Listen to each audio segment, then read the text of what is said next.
दोस्तों नमस्कार, ये है मार्गदर्शन फॉर सिविल सर्विसेज। मैं अनुराग चौधरी।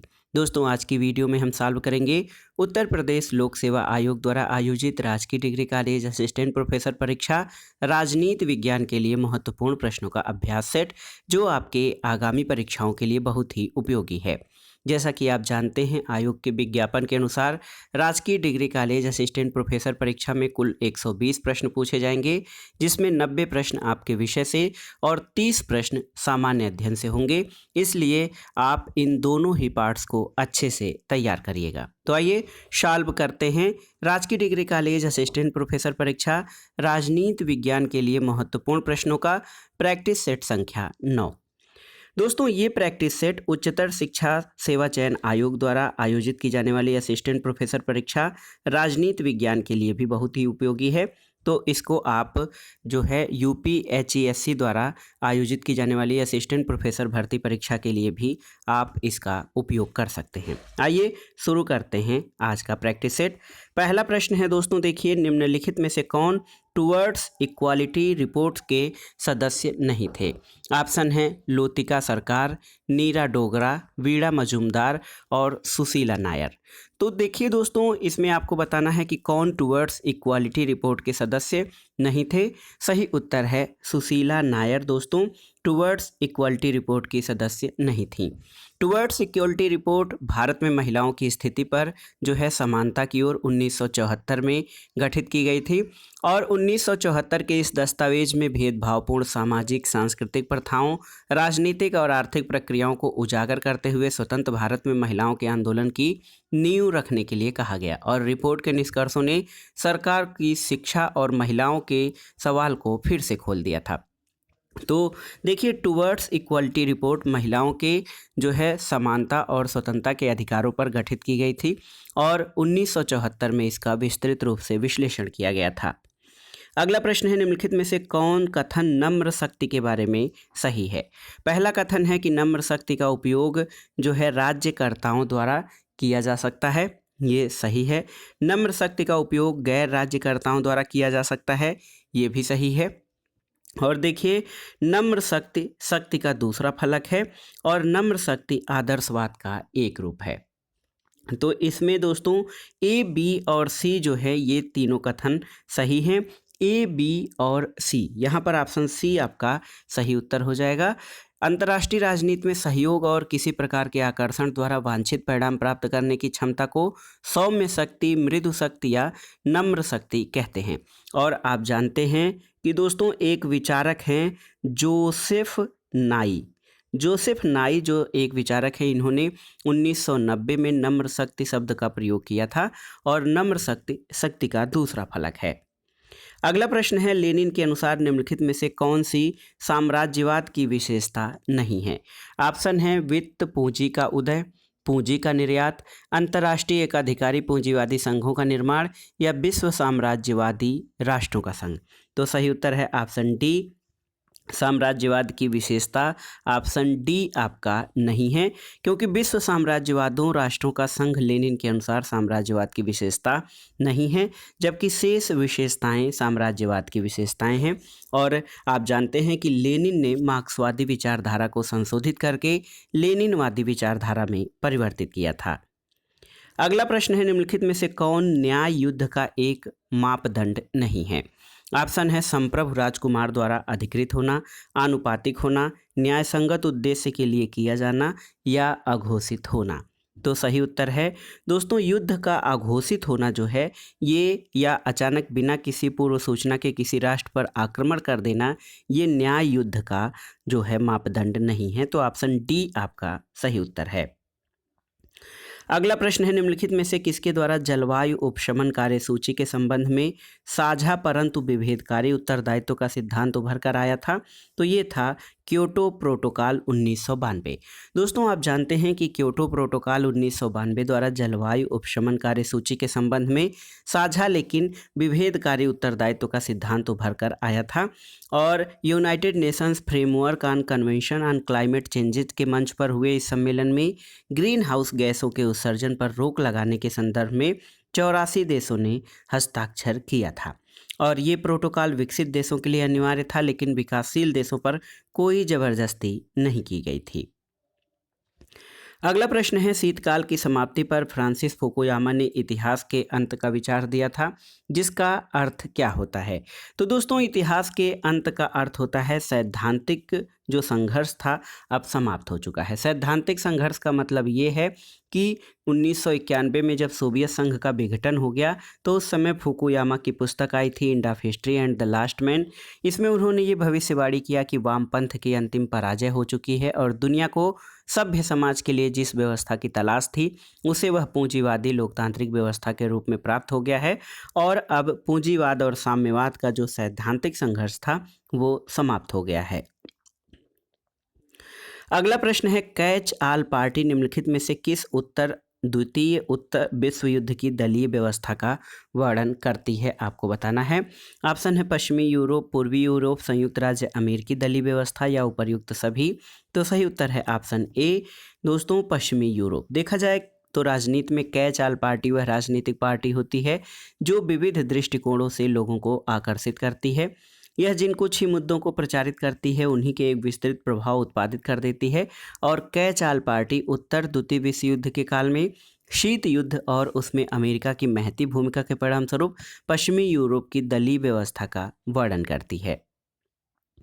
अगला प्रश्न है कि निम्नलिखित में से कौन खेल सिद्धांत का समर्थक नहीं है? ऑप्शन है देखिए, मार्टन, आर्थर लिबन्स, जॉन एच हर्ट्ज या रिचर्ड ई क्वाइन। तो सही उत्तर है option C, John H hertz.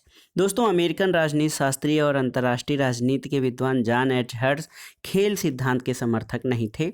Political realism and political idealism John H hertz की प्रमुख कृति है।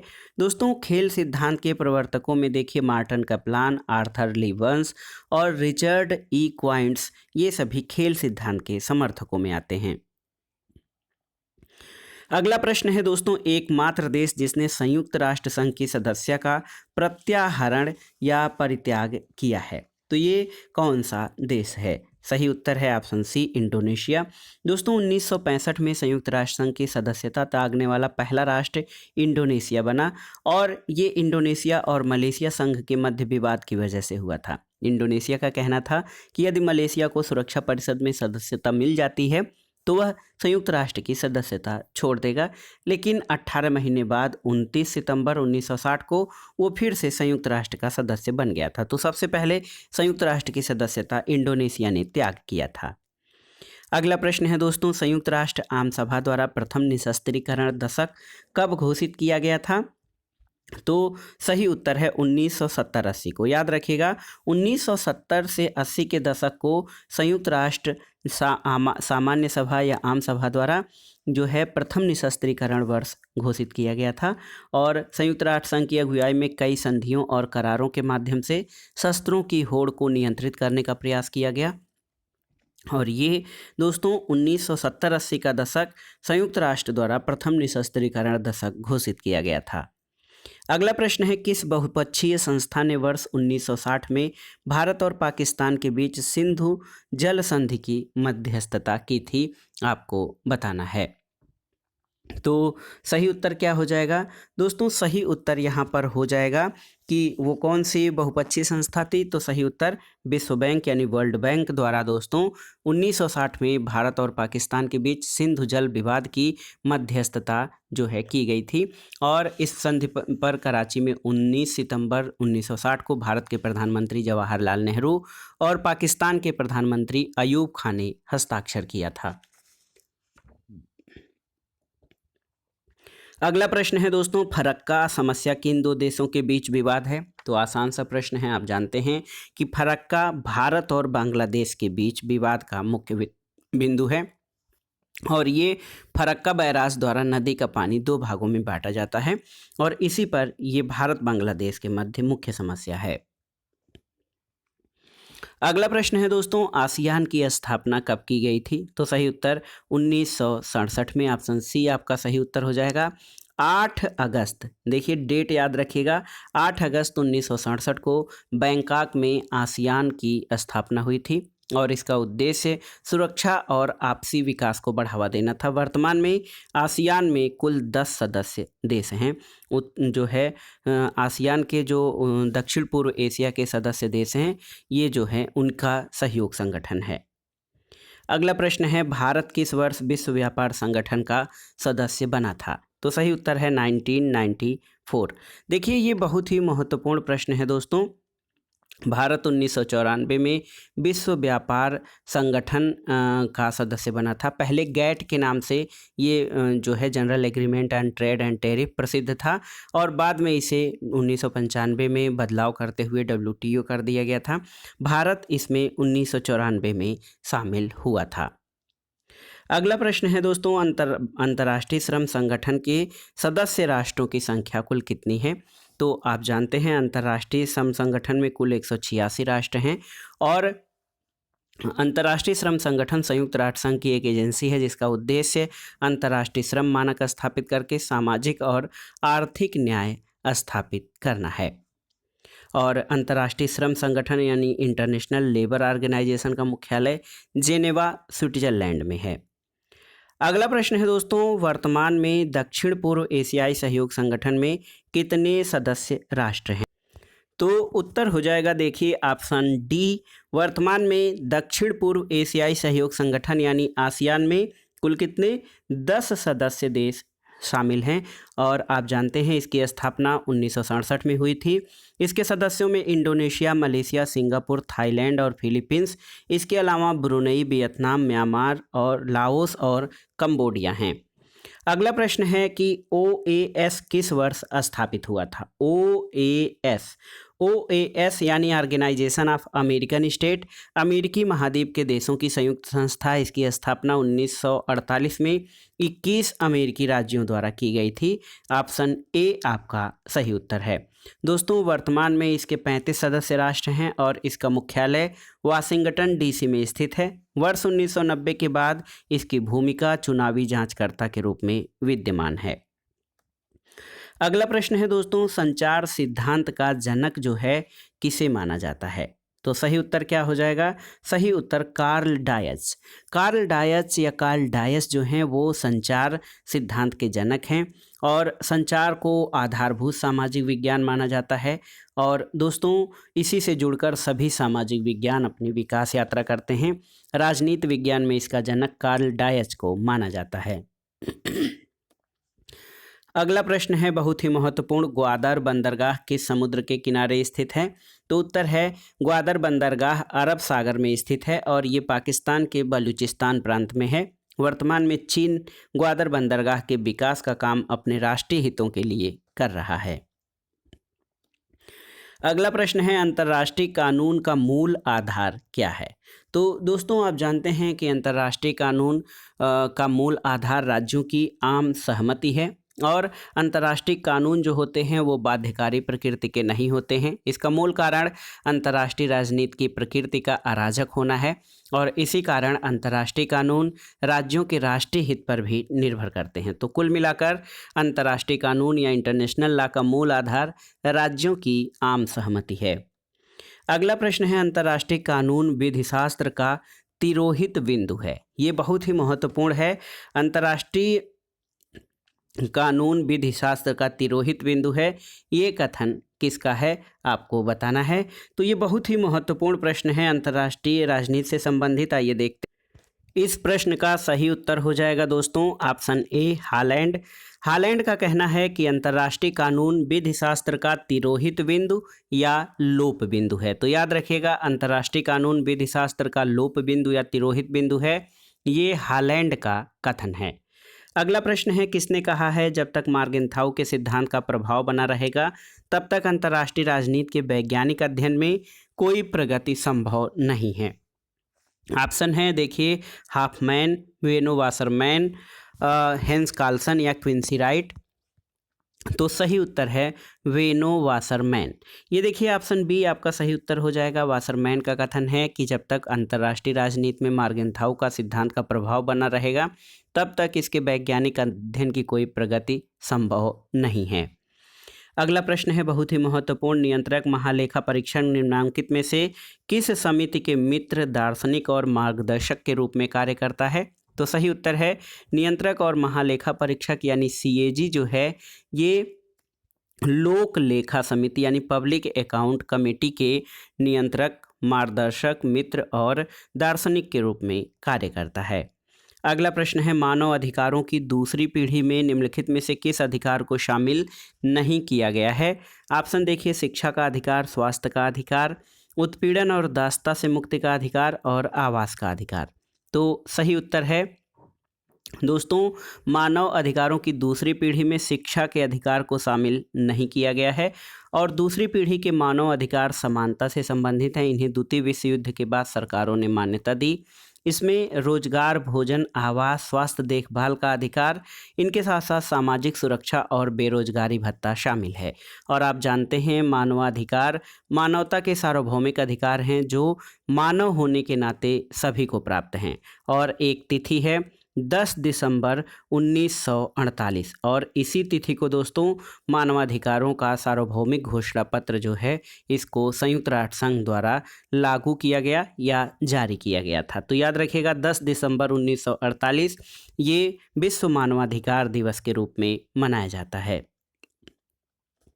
अगला प्रश्न है निम्नलिखित में से किस एक समुच्चय में सभी संघीय राज्य हैं? आपको बताना है। तो सही उत्तर है संघीय राज्य जो हैं संयुक्त राज्य अमेरिका, ऑस्ट्रेलिया, मलेशिया और कनाडा। ऑप्शन बी आपका सही उत्तर हो जाएगा। अगला प्रश्न है निम्नलिखित में से क्या राष्ट्रीय शक्ति के उपयोग की तकनीक नहीं है? आपको बताना है। यहाँ पर देखिए ऑप्शन है आपके कूटनीति, अर्थव्यवस्था, सैन्य शक्ति का उपयोग या विश्व संगठन में शामिल होना। तो सही उत्तर है ऑप्शन डी जो है विश्व संगठन में शामिल होना। दोस्तों आप देख सकते हैं कि कूटनीति, अर्थव्यवस्था, सैन्य शक्ति का उपयोग राष्ट्रीय शक्ति को बढ़ावा देता है और अंतर्राष्ट्रीय राजनीति के विद्वानों ने राष्ट्रीय शक्ति को राष्ट्र का सबसे बड़ा केंद्र बिंदु माना है। मार्गेंथाउ कहते हैं कि राष्ट्रीय शक्ति राष्ट्र की वह शक्ति है जिसके आधार पर कोई व्यक्ति दूसरे राष्ट्र के कार्य, व्यवहार और नीतियों को प्रभावित करता है और उनको नियंत्रित रखने की चेष्टा करता है। तो याद रखिएगा इसमें कूटनीति, अर्थव्यवस्था और सैन्य शक्ति का उपयोग राष्ट्रीय शक्ति के उपयोग की तकनीकों में शामिल हैं। अगला प्रश्न है कि किस अंतर्राष्ट्रीय समझौते ने राष्ट्रों को पहली बार ग्रीन हाउस उत्सर्जन की कटौती पर वैधिक रूप से बाध्य लक्ष्य दिए थे? तो सही उत्तर हो जाएगा ये क्योटो प्रोटोकॉल 1997।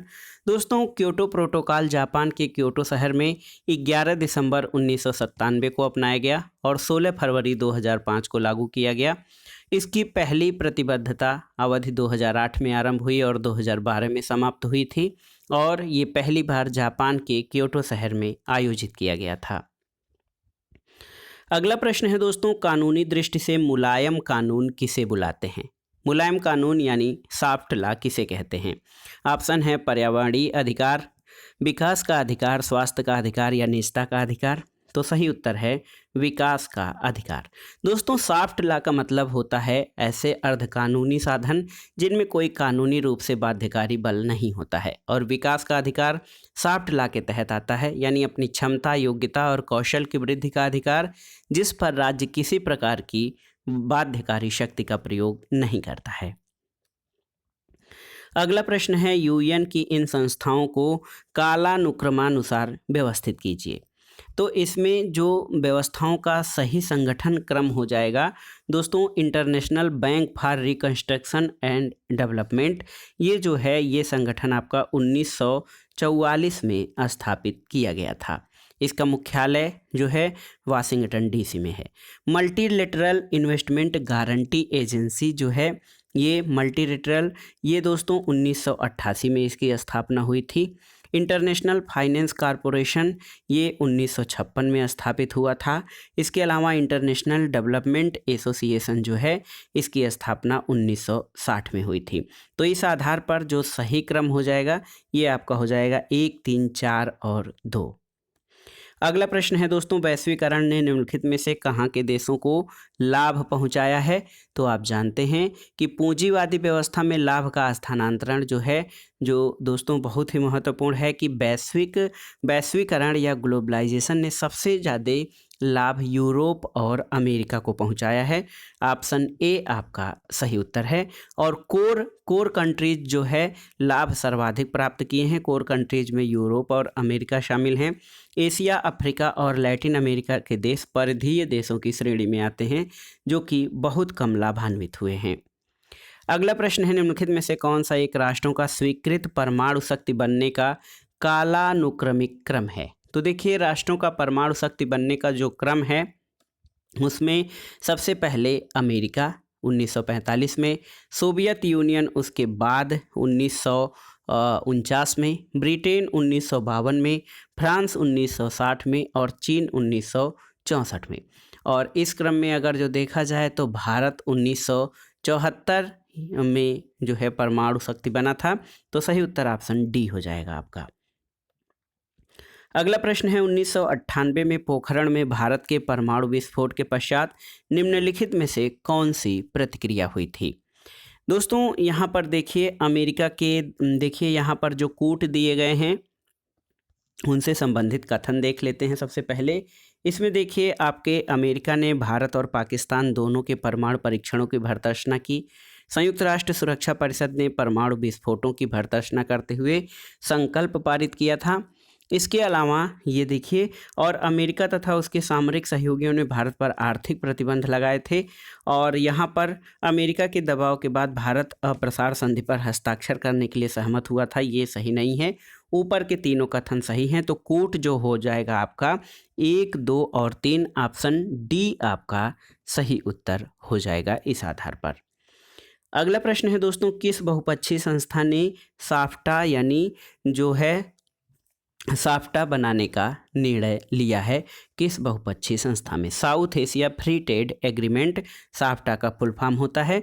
तो सही उत्तर है, ये जो है साफ्टा बनाने का निर्णय सार्क देशों द्वारा लिया गया है और ये 1 जनवरी 2006 से प्रभावी हो गया है। तो देखिए, 1 जनवरी 2006 से साफ्टा जो है ये सार्क द्वारा जो है शुरू किया गया है।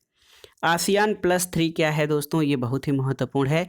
तो आसियान +3 जिसमें 10 सदस्य आसियान के अलावा चीन, जापान, दक्षिण कोरिया शामिल हैं, जिनमें मुक्त व्यापार समझौते पर जोर देना शुरू किया है। तो इसमें चीन, जापान और दक्षिण कोरिया आसियान +3 में शामिल हैं। अगला प्रश्न है दोस्तों, पंचशील या भारत की विदेश नीति के 5 सिद्धांत मुख्य रूप से किसमें निहित हैं? तो पंचशील शब्द ऐतिहासिक बौद्ध साहित्य से लिया गया है, बौद्ध अभिलेखों से। और ये बौद्ध भिक्षुओं के व्यवहार को निर्धारित करने वाले 5 निषेध होते थे। 29 अप्रैल 1954 को तिब्बत संबंधी भारत चीन समझौते में सबसे पहले इन 5 बिंदुओं को जो है नियम बनाकर, आधार बनाकर समझौता किया गया था। अगला प्रश्न है, भारत और अफगानिस्तान के बीच सामरिक साझेदारी समझौता कब संपन्न हुआ और उस समय भारत के प्रधानमंत्री कौन थे? देखिए दोस्तों, भारत और अफगानिस्तान के बीच सामरिक जो समझौता था 4 अक्टूबर 2011 को संपन्न हुआ और उस समय भारत के प्रधानमंत्री डॉक्टर मनमोहन सिंह थे। अगला प्रश्न है, निम्नलिखित में से कौन पंचशील के सिद्धांत 1954 में शामिल नहीं है? तो देखिए, एक दूसरे के प्रादेशिक अखंडता और संप्रभुता के लिए पारस्परिक सम्मान, परमाणु हथियारों का विकास नहीं करना, समानता तथा जो है पारस्परिक लाभ और शांतिपूर्ण सह अस्तित्व। तो इसमें आपको बताना है कि कौन सा शामिल नहीं है इसमें। तो ये देखिए दोस्तों, परमाणु हथियारों का विकास नहीं करना।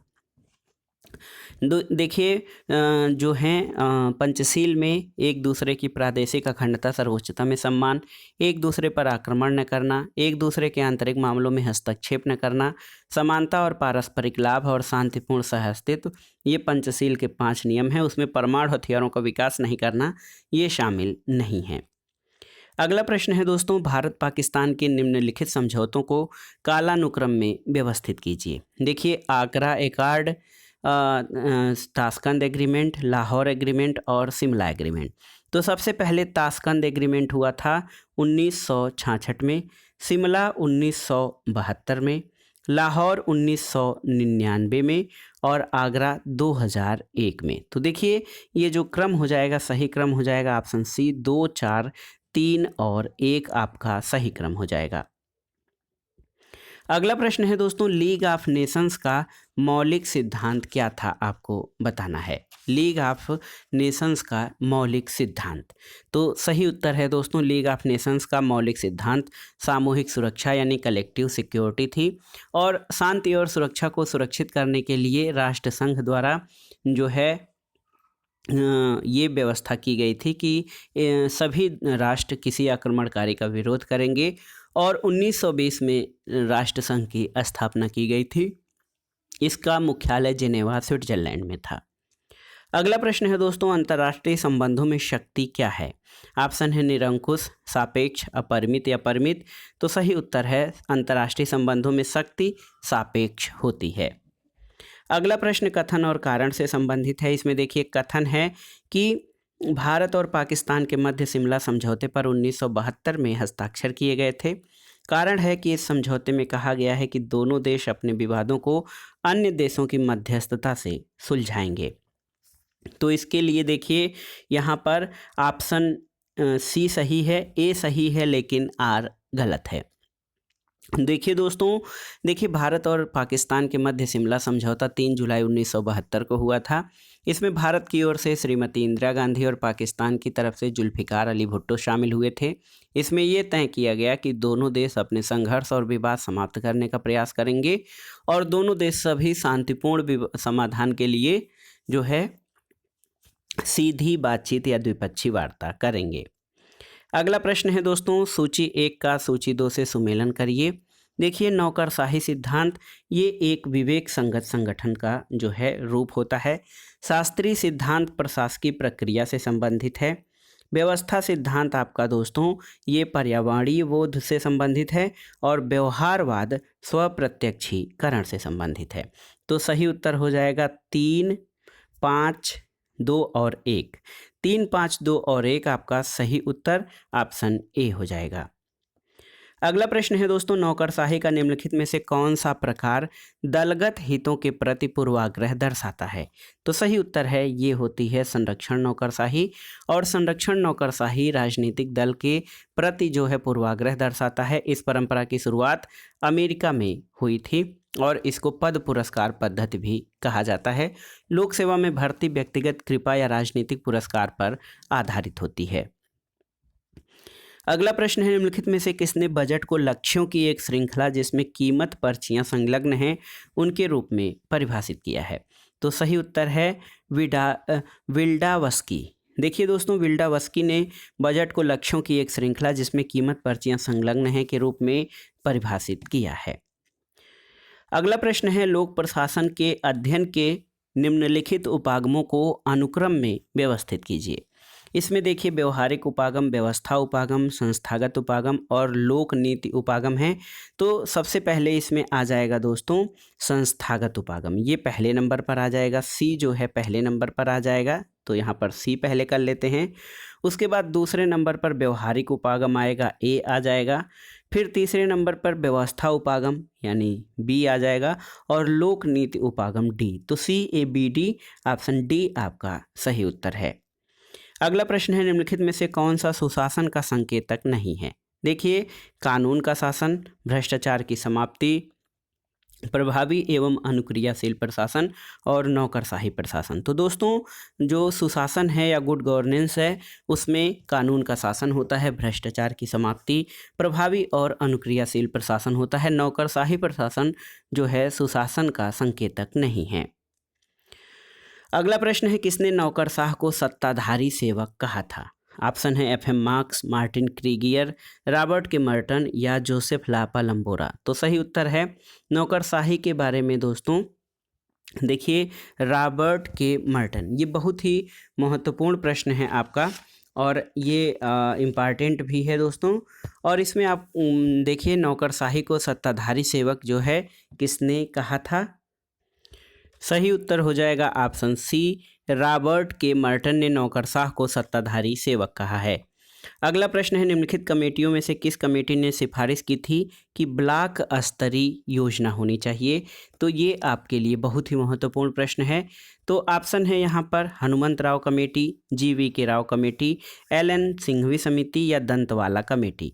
तो सही उत्तर है ब्लॉक स्तरीय योजना की सिफारिश दंतवाला कमेटी ने की थी। ऑप्शन डी आपका सही उत्तर हो जाएगा। अगला प्रश्न है दोस्तों, किस प्रधानमंत्री के कार्यकाल में नगर पालिका विधेयक प्रथम बार पेश किया गया था? सही उत्तर है राजीव गांधी के कार्यकाल में। तो देखिए दोस्तों, भारत में सर्वप्रथम नगर पालिका विधेयक राजीव गांधी के प्रधानमंत्रित्व काल में प्रस्तुत किया गया था। ये विधेयक लोकसभा में पास हो चुका था लेकिन राज्यसभा में पास नहीं हुआ था। 1989 में ये विधेयक पेश हुआ था और आप जानते हैं कि राजीव गांधी का कार्यकाल 1984 से 1989 तक था। अगला प्रश्न है, पंचायती राज संस्थाओं का आय का मुख्य साधन क्या है? ऑप्शन है ऐच्छिक योगदान, संपत्ति कर, स्थानीय कर या सरकारी अनुदान। तो सही उत्तर है सरकारी अनुदान। यहाँ पर आप देख सकते हैं दोस्तों, बहुत ही महत्वपूर्ण है कि संविधान के अनुच्छेद 280 के आधार पर केंद्रीय वित्त आयोग की अनुशंसा पर केंद्र द्वारा प्राप्त अनुदान और राज्य वित्त आयोग की अनुशंसा पर राज्य द्वारा प्राप्त अनुदान, ये पंचायती राज संस्थाओं की आय का प्रमुख साधन है। अगला प्रश्न है, निम्नलिखित में से लोक प्रशासन का आधारभूत सिद्धांत क्या है? तो आप जानते हैं, देखिए यहाँ पर राजनीतिक निर्देशन, लोक उत्तरदायित्व, सामाजिक आवश्यकता या आर्थिक उत्तरदायित्व। देखिए दोस्तों, इसमें सिद्धांत नहीं है। कौन सा लोक प्रशासन का आधारभूत सिद्धांत नहीं है? तो इसमें आर्थिक उत्तरदायित्व जो है ये दोस्तों इकोनॉमिक ऑब्लिगेशंस, ये लोक प्रशासन का आधिकारिक सिद्धांत नहीं है, जबकि इसमें राजनीतिक निर्देशन, लोक उत्तरदायित्व और सामाजिक आवश्यकता शामिल है। अगला प्रश्न है, समन्वय का सर्वाधिक महत्वपूर्ण साधन कौन सा है? देखिए, समन्वय का सर्वाधिक महत्वपूर्ण साधन नियोजन यानी प्लानिंग होती है और ये वस्तुतः समन्वय का मूल निर्धारक होता है। अगला प्रश्न है, नेतृत्व के पथ लक्ष्य सिद्धांत, इसके निम्न में से कौन समर्थक थे? देखिए, बहुत ही महत्वपूर्ण है, मार्टिन जी इवांस, रॉबर्ट जे हाउस, ए और बी में से कोई नहीं या ए और बी दोनों। तो सही उत्तर है ऑप्शन डी, ए और बी दोनों। दोस्तों, नेतृत्व यानी लीडरशिप के पथ लक्ष्य सिद्धांत मार्टिन जी इवांस और रॉबर्ट जे हाउस दोनों ने इसका समर्थन किया है। अगला प्रश्न है, निम्नलिखित में से कौन एक तथ्य प्रत्यक्ष भर्ती की विशेषता नहीं है? तो आप जानते हैं, प्रत्यक्ष भर्ती को सीधी भर्ती भी कहा जाता है और लोक सेवा में खाली पदों को उन उपयुक्त और योग्य प्रत्याशियों से भरना जो खुले बाजार में उपलब्ध हैं। इसके लिए भर्ती एजेंसियां होती हैं और ये समाज में प्रतियोगिता को प्रेरित करती है, और ये समाज में प्रतियोगिता को प्रेरित नहीं करता है, ये प्रत्यक्ष भर्ती की विशेषता नहीं है। शेष विशेषताएं प्रत्यक्ष या सीधी भर्ती की विशेषताएं हैं। अगला प्रश्न है, सकारात्मक भेदभाव का मुख्य उद्देश्य क्या होता है? आपको बताना है कि सकारात्मक भेदभाव क्या होता है। ऑप्शन देख लेते हैं, किसी खास समूह को विशिष्ट सुविधाएं प्रदान करना, किसी सुविधा वंचित समूह को उस स्तर तक उठाना जहां से वह समाज के अन्य वर्गों के साथ बराबर की प्रतिस्पर्धा में आ सके, या फिर इसके अलावा यहाँ पर ये कि गरीबों को आर्थिक सहायता प्रदान करना और वर्ग हित का समर्थन करना। तो सही उत्तर है, सकारात्मक भेदभाव का अर्थ ये होता है कि किसी सुविधा संपन्न समूह को सुविधा वंचित समूह को उस स्तर तक उठाना जहां से वह समाज के अन्य वर्गों के साथ बराबरी की प्रतिस्पर्धा में आ सके। ऑप्शन बी आपका सही उत्तर है। अगला प्रश्न है, निम्नलिखित को सुमेलित कीजिए। दो कारक सिद्धांत या 2 फैक्टर थियरी, इसके अलावा आवश्यकताओं का पदानुक्रम सिद्धांत, आवश्यकता का सिद्धांत और XY सिद्धांत। दो कारकों का सिद्धांत दोस्तों ये देखिए हर्ज़बर्ग द्वारा प्रतिपादित किया गया है, ए का चौथा हो जाएगा। आवश्यकताओं का हायरार्की ऑफ नीड्स थियरी, ये मैस्लो द्वारा प्रतिपादित किया गया है, बी का तीसरा। आवश्यकता का सिद्धांत आपका मैक्लेलैंड द्वारा प्रस्तुत किया गया है और XY का सिद्धांत मैकग्रेगर द्वारा प्रस्तुत किया गया है। तो ऑप्शन कौन सा सही उत्तर हो जाएगा? ऑप्शन डी है, ए का चौथा, बी का तीसरा, सी का पहला और डी का दूसरा।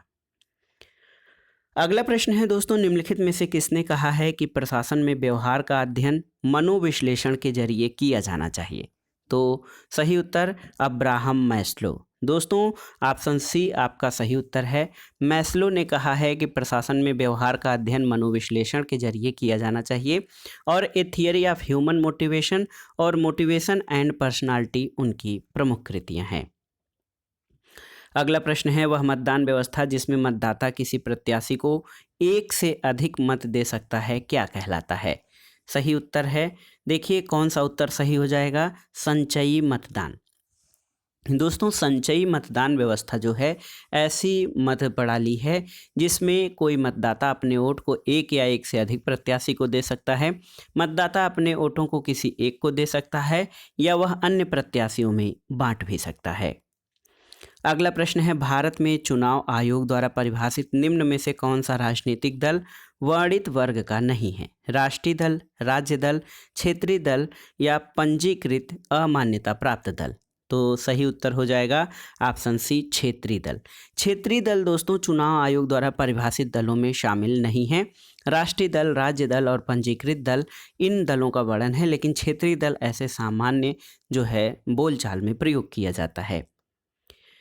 अगला प्रश्न है दोस्तों, किसने कहा है कि राजनीतिक दल अच्छे हैं या बुरे? इस संबंध में सूचना एकत्र करना वैसा ही है जैसा इस संबंध में विचार करना कि हवाएं और ज्वार भाटे अच्छे होते हैं या बुरे। ये कथन किसका है? तो ये कथन दोस्तों लावेल का है, जेम्स रसेल लावेल। ये एक प्रसिद्ध अमेरिकन क्लासिकल कवि, आलोचक, संपादक और राजनयिक थे। इनका कहना है कि राजनीतिक दलों के बारे में ये टिप्पणी कि ये अच्छे या बुरे ऐसा ही है जैसा हवाएं और ज्वार भाटे के बारे में ये निर्धारित करना कि वे अच्छे हैं या बुरे। अगला प्रश्न है दोस्तों, दलीय पद्धति के दोषों को इस प्रकार दूर किया जा सकता है। देखिए, धन द्वारा, बल के द्वारा, आचार संहिता द्वारा या धर्म के द्वारा? तो सही उत्तर है आचार संहिता द्वारा। देखिए, दलीय पद्धति के दोषों को दूर करने के लिए लोकतांत्रिक प्रणाली में आचार संहिता का प्रयोग किया जाता है और इसके द्वारा लोकतंत्र में शुचिता, पारदर्शिता और नैतिकता स्थापित की जाती है और ये चुनाव की घोषणा तिथि से ही लागू हो जाती है। अगला प्रश्न है दोस्तों, भारत के संविधान के भाषा प्रावधानों का समावेश किस समझौते का परिणाम है? तो देखिए, भाषा जो है, भाषा प्रावधानों का समावेश जो है भारत के संविधान में Munshi Ayyangar formula, option A Munshi Ayyangar formula के समझौते का परिणाम है। इसी फार्मूले से सहमत बनी कि संघ की भाषा हिंदी और लिपि देवनागरी होगी। और आप जानते हैं भारतीय संविधान में अनुच्छेद जो 343 है, इसमें ये कहा गया है कि देवनागरी लिपि वाली हिंदी संघ की राजभाषा के रूप में स्वीकार किया गया है और भारतीय अंकों का रूप जो है अंतर्राष्ट्रीय रूप में इसमें उपबंध किया गया है। अगला प्रश्न है दोस्तों, जाति आधारित आरक्षणों को माना जाता है स्वीकार्य कार्रवाई, सकारात्मक भेदभाव, राज्य हस्तक्षेप या समाज समकरण? तो सही उत्तर क्या हो जाएगा? ये है समाज समकरण। जाति आधारित आरक्षण सकारात्मक भेदभाव माना जाता है और ये बहुत ही महत्वपूर्ण है दोस्तों। जाति आधारित आरक्षणों को सकारात्मक भेदभाव माना जाता है क्योंकि कुछ जातियां शुरू से ही भेदभाव का शिकार रही हैं और वो निचले स्तर पर रही हैं। इसीलिए जाति आधारित आरक्षण उन जातियों को एक लेवल तक लाने के लिए प्रयास किया जाता है। तो इसमें ये सकारात्मक भेदभाव के अंतर्गत शामिल होती हैं। ऑप्शन बी आपका सही उत्तर है। अगला प्रश्न है प्रश्न संख्या 64, निम्न विद्वानों में कौन अभिजात वर्ग सिद्धांतकारों से संबंधित नहीं है? ऑप्शन है गिटानो मोस्का, सी राइट मिल्स, रॉबर्ट मिचेल्स या चार्ल्स बिट्ज? तो सही उत्तर है चार्ल्स बिट्ज। दोस्तों चार्ल्स बिट्ज जो हैं ये अभिजात सिद्धांतकारों में शामिल नहीं हैं। अभिजात या जो एलीट क्लास थियरी वाले विचारक हैं उनका मानना है कि समाज में दो वर्ग पाए जाते हैं, एक तो पहला अल्पसंख्यक या शासक वर्ग, दूसरा बहुसंख्यक या शासित वर्ग, और अल्पसंख्यक वर्ग ही समस्त शक्तियों का स्रोत और उनका प्रयोगकर्ता होता है। अगला प्रश्न है, देखिए दोस्तों, बजट एक उपकरण है किसके लिए? राजकोषीय नियोजन के लिए, राजकोषीय नियंत्रण के लिए, इसके अलावा देखिए राजकोषीय नीति के लिए और विधायिका पर नियंत्रण के लिए। तो इसमें बजट राजकोषीय नियोजन, नियंत्रण और नीति के लिए उपकरण है, इसमें विधायिका का नियंत्रण शामिल नहीं है। तो ऑप्शन सी आपका सही उत्तर हो जाएगा। 1, 2 और 3 सही हैं। अगला प्रश्न है, निम्नलिखित में से कौन सा अधिकार भारत में राष्ट्रपति को संसद के संबंध में नहीं है? तो दोस्तों यहाँ पर देखिए, राष्ट्रपति समय समय पर संसद के प्रत्येक सदन को ऐसे समय और स्थान पर जो वो ठीक समझे अधिवेशन के लिए आहूत करेगा, किंतु एक सत्र से दूसरे सत्र के मध्य 6 माह का अंतर होगा। ये है सही है। और देखिए, सदनों या किसी सदन का सत्रावसान कर सकेगा और राज्यसभा का विघटन कर सकेगा या लोकसभा का विघटन कर सकेगा। तो यहाँ पर आपसे पूछा गया है कि कौन सा सही नहीं है। तो जो सही नहीं है वो ये है दोस्तों कि भारतीय संविधान में जो है राज्यसभा के विघटन का कोई प्रावधान नहीं किया गया है और राज्यसभा एक अस्थायी सदन है, इसका विघटन नहीं होता है। तो ऑप्शन सी आपका सही उत्तर हो जाएगा कि राष्ट्रपति के संसद के संबंध में ये कथन सही नहीं है। अगला प्रश्न है, भारत के निम्नलिखित उपराष्ट्रपतियों को उनके सही कालक्रम में व्यवस्थित कीजिए। तो इसमें जो राष्ट्रपति का जो क्रम है, इसमें देखिए गोपाल स्वरूप पाठक। दोस्तों गोपाल स्वरूप पाठक 1969 से 1974 तक जो है ये उपराष्ट्रपति रहे। इसके बाद न्यायमूर्ति मोहम्मद हिदायतुल्लाह 1979 से 1984 तक रहे। इसके बाद के आर नारायणन 1992 से 1997, तो 92 से 97 के आर नारायणन रहे। और कृष्णकांत 1997 से 2002 तक। तो सही क्रम जो हो जाएगा वो हो जाएगा आपका 2, 4, 1 और 3, ऑप्शन डी आपका सही उत्तर हो जाएगा। अगला प्रश्न है दोस्तों, किस धारा से भारत का राष्ट्रपति मंत्रिपरिषद की सलाह से बंधा हुआ है? तो सही उत्तर है ऑप्शन ए 74(1). दोस्तों भारतीय संविधान के अनुच्छेद 74(1) में ये प्रावधान है कि राष्ट्रपति को सहायता और सलाह के लिए एक मंत्रिपरिषद होगी जिसका प्रधान भारत का प्रधानमंत्री होगा। और 42वें संविधान संशोधन 1976 से ये तय किया गया कि राष्ट्रपति मंत्रिपरिषद की सलाह से बंधा होगा। अगला प्रश्न है, निम्नलिखित में से किन्हें द्वितीय प्रशासनिक सुधार आयोग ने भारत में नागरिक केंद्रीय प्रशासन में अवरोध के रूप में पहचान की है? तो यहाँ पर देखिए कौन कौन सी चीज़ें शामिल हैं अवरोध के रूप में। तो एक तो है लोक सेवकों के लचीला स्वस्थायीकरण और अभ्यंतरित अवलोकन दृष्टिकोण। इसके अलावा दोस्तों सुशिक्षित राजनीतिक नेतृत्व का अभाव और नागरिकों के अपने अधिकारों और कर्तव्यों की जानकारी का निम्न स्तर। ए, सी और डी ये द्वितीय प्रशासनिक सुधार आयोग ने भारत में नागरिक केंद्रित प्रशासन के अवरोध के रूप में पहचान की है। ऑप्शन सी आपका सही उत्तर हो जाएगा। अगला प्रश्न और इस प्रैक्टिस सेट का आखिरी प्रश्न है आपका कि कथन कारण से संबंधित है। कथन है, गांधी के अनुसार राज्य के कार्यों में वृद्धि की जानी चाहिए और कारण है राज्य एक आत्मा विहीन यंत्र है। तो देखिए दोस्तों इसमें ए गलत है लेकिन आर सही है। दोस्तों गांधी के अनुसार राज्य के कार्यों में वृद्धि नहीं की जानी चाहिए क्योंकि गांधी जी नैतिक, आर्थिक और ऐतिहासिक दृष्टि से राज्य को जो है एक दमनकारी संस्था मानते हैं। इसी आधार पर गांधी जी ने राज्य की आवश्यकता पर कोई बल नहीं दिया है, उसको औचित्य को जो है वो नहीं मानते हैं। गांधी जी को इसीलिए दार्शनिक अराजकतावादी कहते हैं। और गांधी जी वो कहते हैं कि दोस्तों राज्य एक आत्मा विहीन यंत्र है, ये तो सही है, लेकिन वो राज्य के कार्यों में वृद्धि नहीं करना चाहते हैं। तो ए गलत है लेकिन आर सही है। तो दोस्तों ये था आज का वीडियो। गवर्नमेंट डिग्री कॉलेज प्रवक्ता यानी राजकीय डिग्री कॉलेज असिस्टेंट प्रोफेसर परीक्षा के लिए राजनीति विज्ञान के महत्वपूर्ण प्रश्नों का अभ्यास सेट था ये, जो आपके आगामी परीक्षाओं के लिए बहुत ही उपयोगी है। दोस्तों साथ ही साथ ये जो प्रैक्टिस सेट है ये राजनीति विज्ञान अथवा नागरिक शास्त्र से आयोजित की जाने वाली अन्य परीक्षाओं जैसे LT grade, TGT, PGT, government inter college प्रवक्ता और उच्चतर शिक्षा असिस्टेंट प्रोफेसर तथा नेट JRF राजनीति विज्ञान के लिए बहुत ही उपयोगी है। आप इन प्रश्नों को तैयार कर लीजिएगा। वीडियो आपको कैसा लगा हमें कमेंट बॉक्स में ज़रूर बताइएगा।